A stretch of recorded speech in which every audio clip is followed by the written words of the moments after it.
Portland is mourning the loss of Peter Angelos tonight.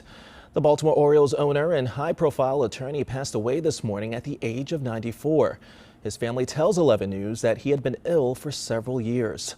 11 News sports reporter Pete Gilbert has been following the story since it broke this afternoon. And Pete, Angelos, of course, did a lot for our city.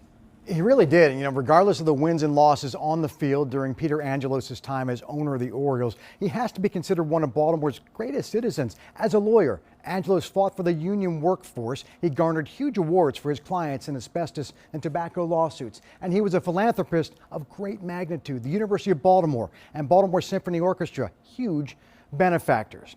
Peter Angelos led the group that purchased the Orioles in a bankruptcy auction for a then record $173 million in 1993, the most for any sports franchise in history at that time. He wanted the ownership to be Marylanders. He invested heavily in the team, authoring some of the game's largest payrolls in the 1990s. He also sided with the players during the '94 strike, the only owner who refused to use replacement players. Angelos also ran the team in stubborn fashion, hiring and firing managers and GMs in great frequency.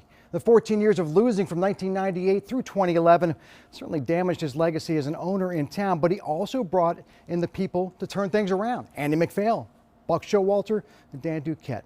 Alan Rifkin served as the Orioles outside counsel for decades under Angelos and told me this afternoon that indeed it is a sad day for Baltimore. Peter was committed to making sure that the Orioles never left this city, never left this state. I mean, he literally took his fortune, invested it in the Orioles, made sure they didn't move, made sure that the ballpark remained the iconic place that it is, and really committed himself to making the Orioles part of the civic fabric of the state and of the city. The death of Mr. Angelos comes just before the team is set to transfer ownership to another Baltimorean, David Rubenstein, keeping the Orioles in Baltimore with local ownership. It's what Peter Angelos always wanted. Kyrie? That's right. Thanks, Pete. And 11 News reporter Tori Orgi is outside of Camden Yards tonight. And Tori, you've been speaking with fans all day. Most of them are sad about the loss for the city, but have complex feelings about what Angelos did with the O's, right? Right, Kyrie, and the unfortunate news of Peter Angelos passing just really coming at a time when so much is about to happen at this ballpark with the program, the administration here, as Pete mentioned there. I spoke with fans. A lot of them tell me they just are filled with mixed emotions.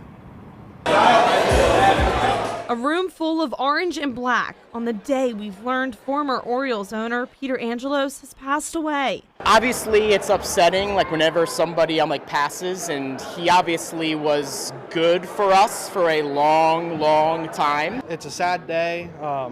He did a lot of good things for Baltimore, but I think the biggest one is keep them in Baltimore, because in the '90s there was a lot of turmoil with, will the Orioles stay in Baltimore or will they move? And he kept them in Baltimore. Reflecting on the legacy of Angelos and his run with the team, a run that was already set to be finished soon. It's an interesting time to be an Oriole fan because they obviously announced the change of ownership, and now we hear the tragic news that Peter Angelos has died. It's really sad.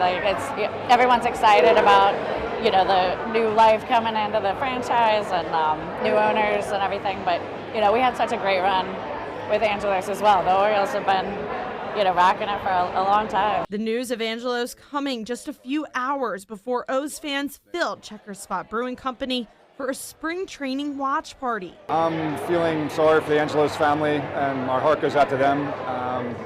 I'm excited about a changeover to new ownership, and just Orioles are going to be so good the next bunch of years. We're really excited about this.